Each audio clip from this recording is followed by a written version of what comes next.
ہمیں تو اس میں پتہ ہی نہیں تھا. کوئی شخص گنبد خضرا کے حوالے سے یہ نہ سمجھ رہے کہ ہم کوئی نعوذ باللہ کہہ رہے ہیں کہ قبر رسول کو مٹا دیا جائے یا کوئی نعوذ باللہ من ذالک. یہ اکثر لوگوں نے یہاں مشہور کیا ہوا کہ جی وہ جو ہے محمد الوہاب اور ان کی جماعت یہ چاہتی تھی قبر رسول کو ختم کر دیا جائے, نبی اسلام کا جس میں عطر شفٹ کر دیا جائے. بالکل جھوٹ. خدا کے لیے آپ لوگوں نے تو وہ تعظیم نہیں کی جو وہ لوگ کرتے ہیں. آپ کے مولوی 50 دفعہ نام لیتے ہیں نبی اسلام کا, تو شاید ایک دفعہ نہیں صلی اللہ علیہ وآلہ وسلم پڑھتے.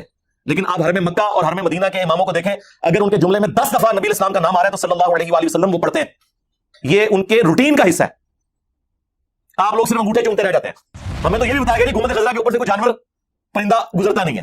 ہم نے اپنی گنہگار آنکھوں سے ایک دفعہ نہیں درجنوں دفعہ گنبد خضرا کی جو ٹپ ہے نا ایگزیکٹ اس کے اوپر پرندے بیٹھے ہوئے دیکھے ہیں. آپ گزرنے کی بات کر رہے ہیں, ایگزیکٹ جو اوپر ہلکی سی نوک بنتی ہے نا اس کے اوپر بھی پرندے بیٹھے ہوئے ہوتے ہیں. کعبے کے بارے میں بھی کہتے ہیں جی پچھو جناب غولا دے اینڈ کر کے لگ جاتے ہیں. سر غلاف کعبہ کے اوپر کبوتروں کی بیٹھیں ہوتی ہیں, سایہ نہیں ہوتا. اس طرح پوچھے خانہ کعبے کا سایہ تو نظر آ جاتا تھا نا, اس لیے ادھر کہانی نہیں کرائی. گنبد خضرا کا سایہ زمین تک پہنچتا نہیں کیونکہ وہ اوپر والی بلڈنگ میں ہے. سرکار اوپر چڑھ کے جائے تو آپ کو سایہ نظر آ جائے گا. وہ تو ہر وہ چیز جو دوسری بلڈنگ پہ ہے اس کا سایہ نیچے تو نہیں آئے گا نا. اچھا فقیر کو یہ دیکھ کہ جو ساتھ مینار کھڑا ہوا ہے اس کا تو سایہ ہے کیونکہ وہ اتنا اونچا ہے کہ سایہ زمین تک پہنچ جاتا ہے. ٹھیک ہے, وہ متریلا جڑا مینار ہے نال تے گنبد سکا ہے, وہ گل کرنے لے کرو. دنیا کے سارے مزار اس بنیاد پہ بنائے جاتے ہیں. جب ہم لوگوں کو حدیث سناتے ہیں صحیح مسلم کی کہ نبی اسلام نے فرمایا میں تمہیں منع کرتا ہوں قبروں کو پکا مت کرنا, قبروں پر عمارت مت بنانا, قبروں پر مت بیٹھنا, تو یہ حدیث ان کے لیے ریجیکٹ کرنا بڑی آسان ہو جاتی ہے گنبد خضرا کی مثال دے کے. تو کہتے ہیں گنبد خضرا بھی تو بنا ہوا ہے.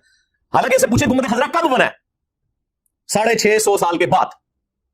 تو پہلے 650 سال کے مسلمان جبکہ ٹیکنالوجی بھی تھی, پیسہ بھی تھا, انہوں نے نہیں بنایا. تو وہ کیا تھے؟ آخری آرگومنٹ پتا کیا, کیسے ہو سکتا ہے کہ قبر رسول کے اوپر گنبد ہو اور اللہ تعالیٰ یہ برداشت کر لینا فرمانی؟ تو اس کا جواب پھر ہم دیں گے. رکو ذرا, صبر کرو. یہ کیسے ہو سکتا ہے کہ مکے اور مدینے کے امام نجدی ہو پچھلے 100 سال سے دار تلے؟ ہاں, امام کعبہ کے پیچھے یہ لوگ نماز نہیں پڑھتے, انہیں نجدی کہتے ہیں. جو بندی بھی بریلوی بھی. المحند علی المفند میں انہوں نے لکھا ہے خوارج کی ایک جماعت ہے محمد بن عبد الوہاب صاحب کی, جو یہ جماعت جنہوں نے سعودی حکومت قائم کی آل سعود کے ساتھ مل کے, آل شیخ نے.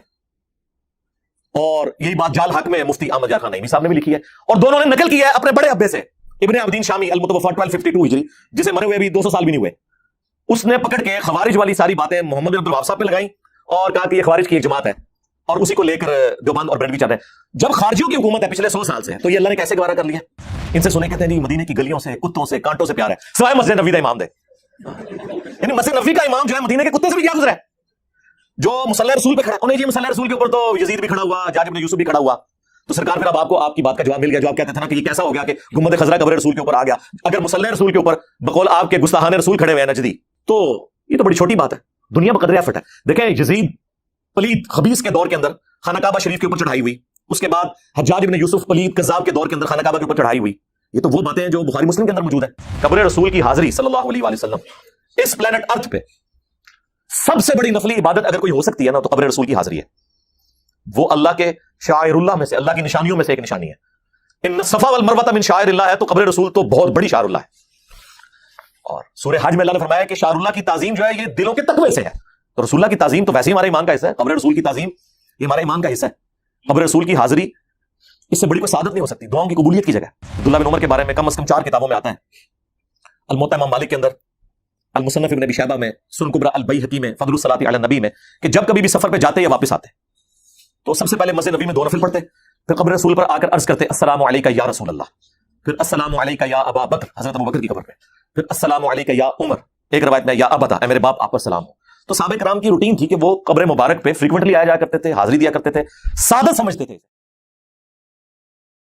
الحمدللہ رب العالمین والصلاة والسلام علی سید الانبیاء والمرسلین وعلی آلہ واصحابہ وازواجہ اجمعین الی یوم الدین. الحمدللہ آج 7 اکتوبر 2022 کو جمعے کے دن بمطابق 10 ربیع الاول 1444 ہجری میں ہمارا یہ پبلک سیشن نمبر 63 انشاءاللہ منعقد ہونے جا رہا ہے. آپ کے یہ سوالات پرچیوں کی شکل میں میرے پاس آ چکے ہوئے ہیں, ان کو ہم بعد میں ڈسکس کریں گے. پہلے آج ایک کرنٹ افیئر کے طور پر ایک ایشو تھا, ایک کلیریفیکیشن کہہ لیں, ایک رجوع کہہ لیں, وہ میں شروع میں ڈسکس کر لوں. وہ ہے میرے بھائیوں, پچھلے ویک میں نے میلاد مصطفیٰ صلی اللہ علیہ وآلہ وسلم کی محفل یہاں جو منعقد کی تھی اس کے اندر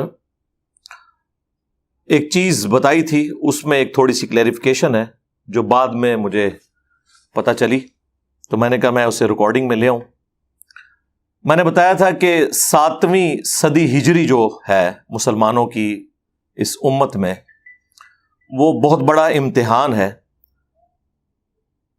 پہلی افتاد اس حوالے سے ٹوٹی کہ 7ویں صدی ہجری کے اندر جو ایوبی سلطنت تھی اس کا ایک بادشاہ تھا الملک المظفر المتوفی 630 ہجری۔ اس نے یہ مروجہ میلاد کا سلسلہ شروع کیا۔ اس سے پہلے میلاد اس طرح نہیں منایا جاتا تھا۔ اس سے پہلے وہی تھا جو حدیث کے اندر آیا صحیح مسلم میں کہ اللہ کے نبی علیہ السلام ہر پیر کو روزہ رکھتے تھے۔ پوچھا گیا پیر کا روزہ کیوں رکھتے ہیں؟ تو فرمایا فیہ ولدت وفیہ انزل علیہ، اس دن میں پیدا ہوا اور اس دن مجھ پر پہلی وحی نازل ہوئی۔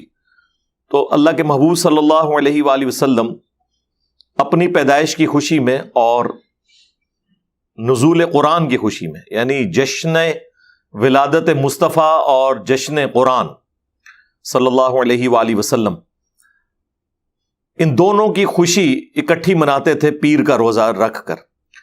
یعنی میلاد ہر سال نہیں، ہر مہینے نہیں، بلکہ ہر ہفتے منایا جاتا تھا۔ پھر بعد میں یہ مروجہ سلسلہ شروع ہوا۔ یہ ایک سنی بادشاہ تھا۔ اسی 7ویں صدی ہجری کے اندر ایک اور سنی بادشاہ تھا جو میں نے پچھلی دفعہ بتایا کہ وہ فاطمی شیعہ تھا۔ وہ فاطمی شیعہ نہیں تھا بلکہ وہ بھی سنی بادشاہ ہی تھا اسی ایوبی سلطنت کا، جسے ایک سمجھ لیں بعد میں نام دیا گیا مملوک، جو ایک امپائر کھڑی ہوئی تھی۔ یہ دونوں بادشاہ جو ہیں وہ مملوک امپائر کے تھے، ایوبی سلطنت کے۔ اس کا نام تھا منصور قلاوون المتوفی 689 ہجری، یعنی 689 ہجری کے اندر وہ فوت ہوئے۔ یہ بن رہا ہے 1290 عیسوی ان کی جو سن وفات ہے۔ انہوں نے اپنے ایک مشیر، ظاہر مشیر اس قسم کے مشورے دیتے ہیں، ان کے کہنے کے اوپر کوئی منت مانی ہوئی تھی، تو 678 ہجری میں، یعنی نبی علیہ السلام کی وفات کے آلموسٹ 650 سال کے بعد، ایک لکڑی کا گنبد بنوا کر حجرہ عائشہ کی چھت کے اوپر رکھ دیا۔ اس وقت جس نے یہ مشورہ دیا تھا کمال احمد اس کا نام تھا۔ کچھ عرصے بعد اسے معزول کر دیا گیا کسی وجہ سے، تو لوگوں نے کہا کہ اسے سزا ملی ہے جو اس نے قبر رسول کے اوپر گنبد رکھوانے کا مشورہ دیا۔ یعنی اس وقت تک لوگ اسے معیوب سمجھتے تھے کہ یہ غلط کام ہو رہا ہے۔ آج آپ گنبد کے اوپر بات کریں تو لوگ اسے گستاخی سمجھتے ہیں۔ گنبد کی نسبت کب سے رسول اللہ کے ساتھ ہو گئی صلی اللہ علیہ وآلہ وسلم، کہ جس کی بنیاد خود رسول اللہ کی مخالفت پہ ہو۔ صحیح مسلم میں حدیث ہے، میں تمہیں منع کرتا ہوں قبروں کو پکا کرنے سے، قبروں پر عمارت بنانے سے، اور قبروں پر بیٹھنے سے۔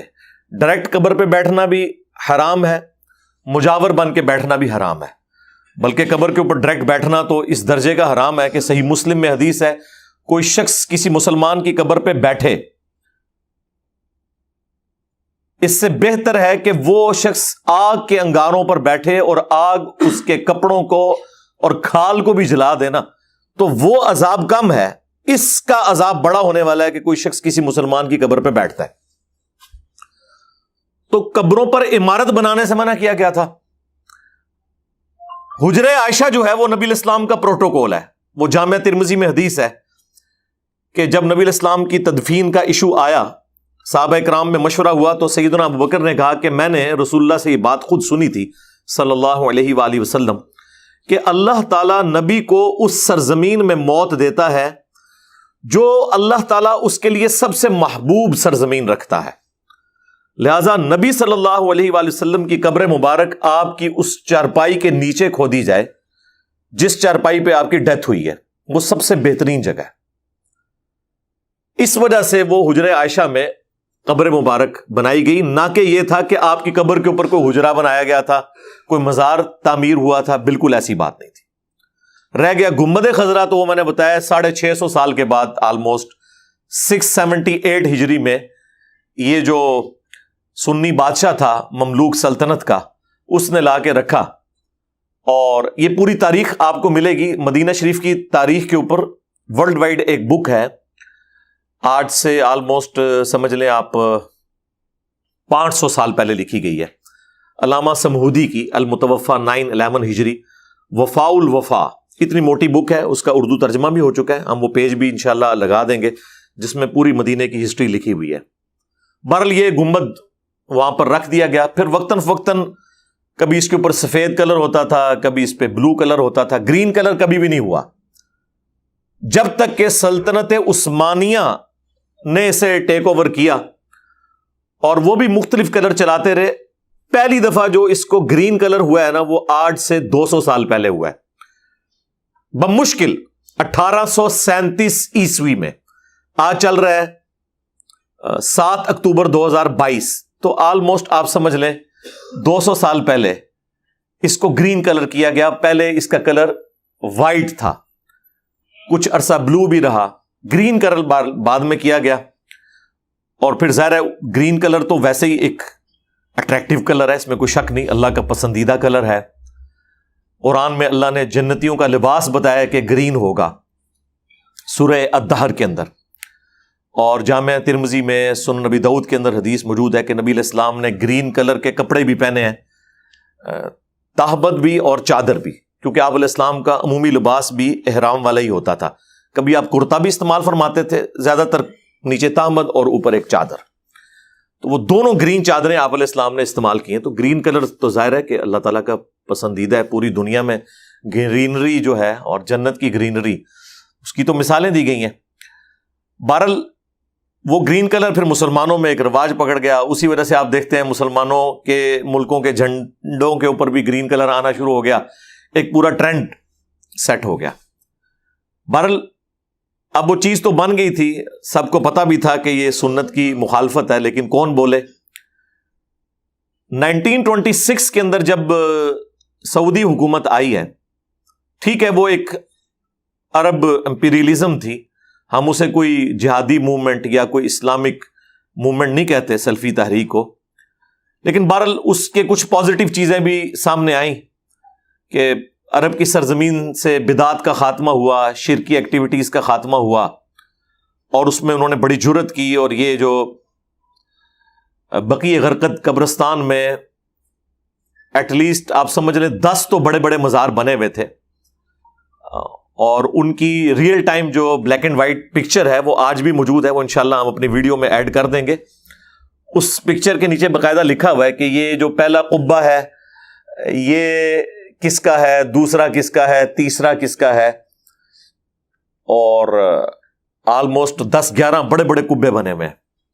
اس میں جو سب سے بڑا والا قبہ ہے اس میں سیدنا عباس بن عبد المطلب جو نبی علیہ السلام کے چچا تھے ان کی قبر ہے، اور ان کے ساتھ سیدہ فاطمہ سلام اللہ علیہا کی قبر ہے، اور سیدہ فاطمہ کے قدموں میں 4 اور قبریں ہیں، امام حسن ابن علی کی، سیدنا حسین کے جو بڑے بھائی تھے علیہ السلام اجمعین، ان کے ساتھ امام زین العابدین جو امام حسین کے بیٹے تھے، جو کربلا میں ایک اکیلے بچے تھے، اور ان کے ساتھ امام محمد باقر جو ان کے بیٹے، اور ان کے ساتھ امام جعفر جو امام باقر کے بیٹے تھے۔ یہ 4 قبریں جو ہیں وہ سیدنا عباس ابن عبد المطلب کے ساتھ سیدہ فاطمہ کی قبر مبارک اور ان کے قدموں میں، تو وہ ساری مزار اترنے کے بعد جو اب وہ شکل وہاں پہ نظر آ رہی ہے وہ بھی انشاءاللہ دکھا دیں گے۔ اسی طریقے سے نبی علیہ السلام کی جو ازواج مطہرات ہیں ان کی اکٹھے قبریں تھیں، ان کے اوپر ایک قبہ تھا، سیدہ حلیمہ سعدیہ کی قبر مبارک کے اوپر، اور امام مالک اور امام نافع کی قبر کے اوپر، سیدنا عثمان غنی رضی اللہ تعالیٰ عنہ کی قبر کے اوپر، سیدنا ابراہیم بن محمد جو نبی علیہ السلام کے بیٹے تھے ان کی قبر مبارک کے اوپر، یوں کافی سارے قبے تھے، وہ انشاءاللہ ہم لگا دیں گے، آپ کو آئیڈیا ہو جائے گا۔ بہرحال انہوں نے وہ سارے قبے توڑے، یہ کہتے ہیں مزارات شہید کیے ہیں، اور ہمارے جو شیعہ بھائی ہیں وہ 8 شوال کو ہر سال یہ دن مناتے ہیں. بھی شہید وہ چیز ہوتی ہے جو نبی الاسلام کے حکم کے مطابق بنائی جائے. جو چیز رسول اللہ کی نافرمانی پر بنی ہو اسے آپ شہید کیسے کہہ سکتے ہیں؟ اگر یہ اتنا ہی کوئی ثواب کا کام تھا تو خلفائے راشدین کر لیتے, مولا علی علیہ السلام کر لیتے. اب آپ یہ بھی نہیں کہہ سکتے کہ اس زمانے میں ٹیکنالوجی نہیں تھی. نبی علیہ السلام کی پیدائش سے بھی آلموسٹ 30-35 سال پہلے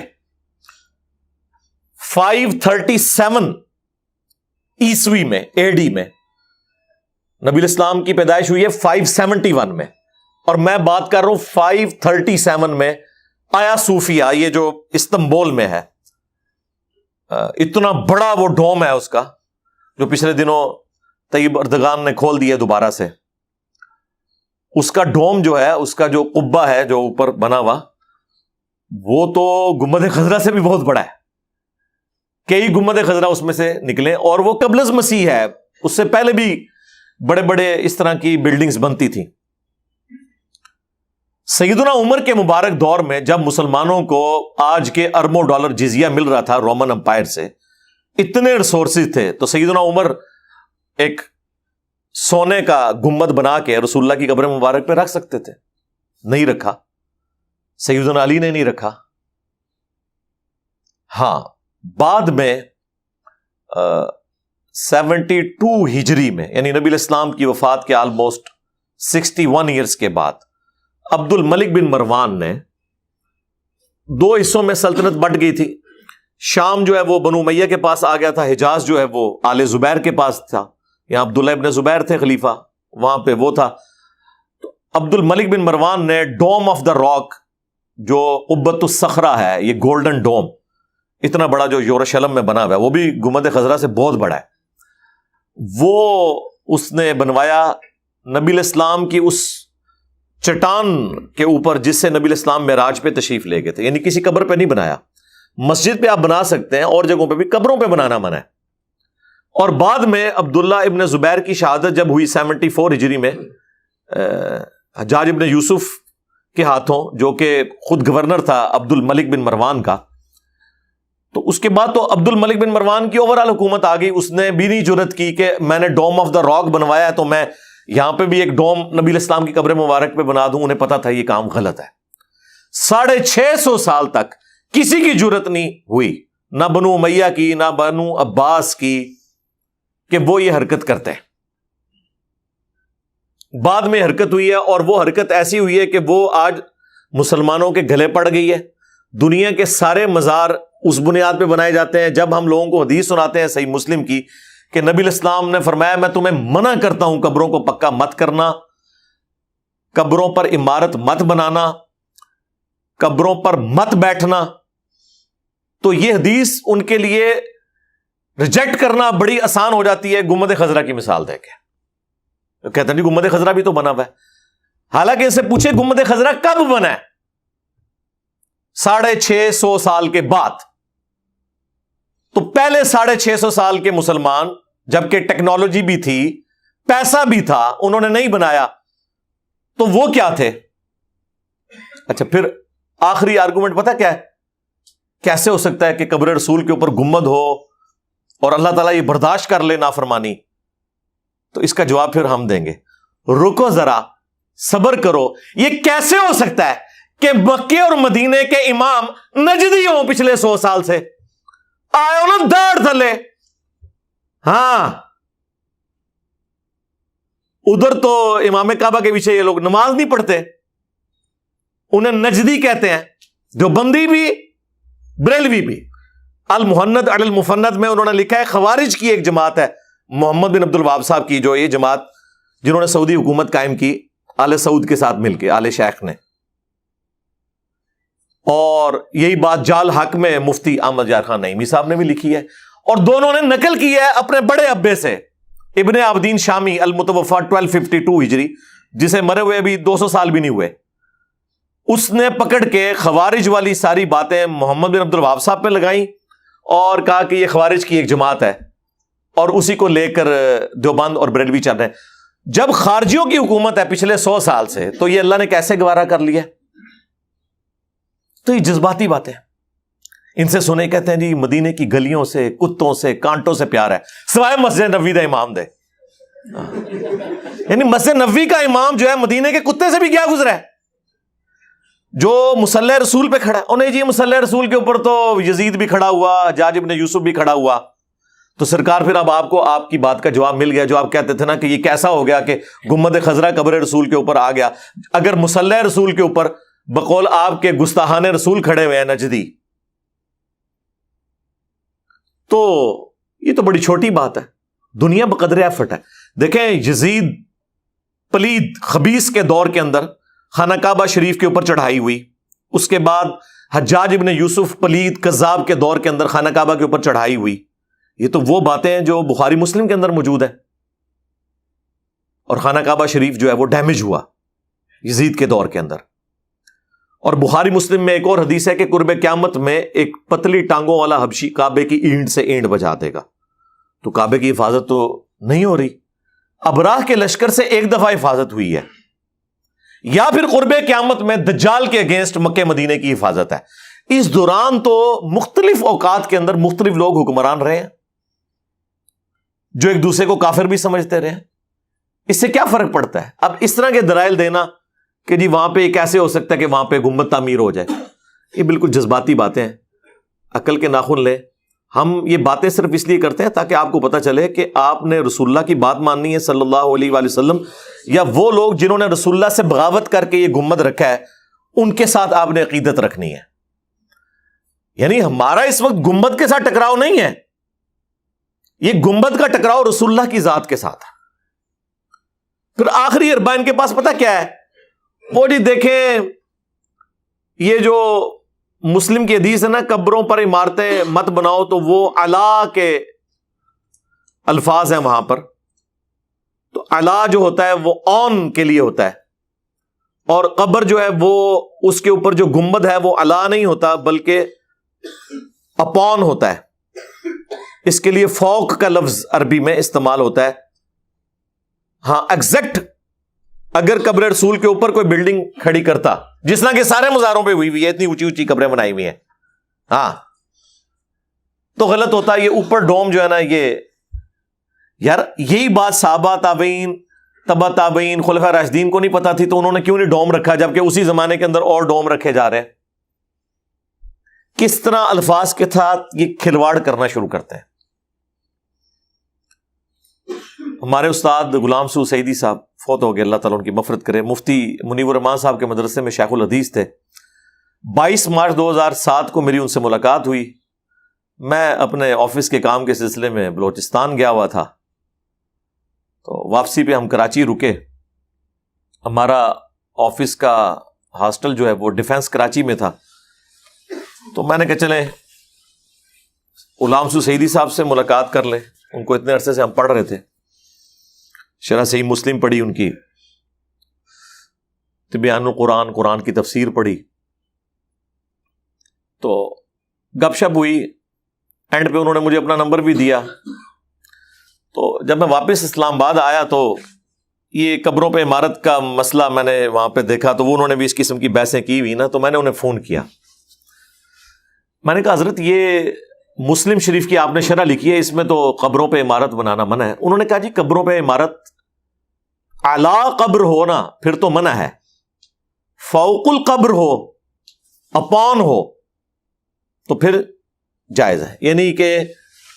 یعنی یہ اب جس طرح یہ بال پوائنٹ جو ہے یہ آن ہے اور یہ اپون ہے. تو وہ کہتے ہیں قبر کے ایگزیکٹ اوپر بلڈنگ ہونا وہ غلط ہے، جو اوپر سائڈوں سے اٹھائی جاتی ہے نا وہ ٹھیک اندازہ کریں. میں نے کہا ٹھیک ہے کوئی مسئلہ نہیں ہے. میں نے کہا آپ یہ کہنا چاہ رہے ہیں کہ ایک قبر بنی ہوئی ہے، اس قبر کو کوئی شخص اونچا کرتے کرتے اوپر تک لے آئے، اور صحیح بخاری میں موجود ہے کہ نبی علیہ السلام کی قبر مبارک ایک بالشت اونٹ کی کوہان جتنی اونچی ہے، اتنی آپ قبر اونچی رکھ سکتے ہیں، اس سے زیادہ نہیں. یعنی آپ سمجھ لیں 10 انچ کہہ لیں، زیادہ 9-10 انچ. تو خود احمد بریلوی صاحب کی قبر بھی اتنی ہے، اندازہ کریں. جن کے اوپر پورا بریلوی فرقہ کھڑا ہوا ہے نا، انہوں نے اپنی قبر اونچی نہیں بنوانے دی، ان کی قبر بھی اتنی ہی ہے.